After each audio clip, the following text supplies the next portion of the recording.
Oo.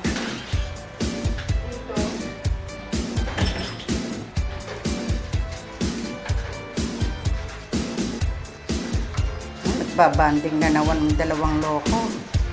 Si Jay at si Elmo. Sige. Ayaw tigilan talaga ni Elmo.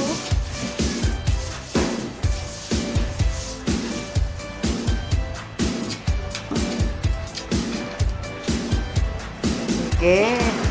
Pag ikaw, Elmo, nakalmot-kalmot niyan, iiyak ka dyan, sisigaw ka.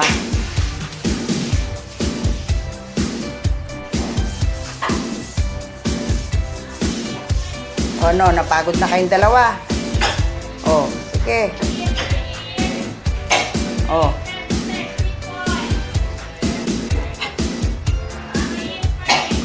Sige. No, inupo ka na. Ayaw mo na.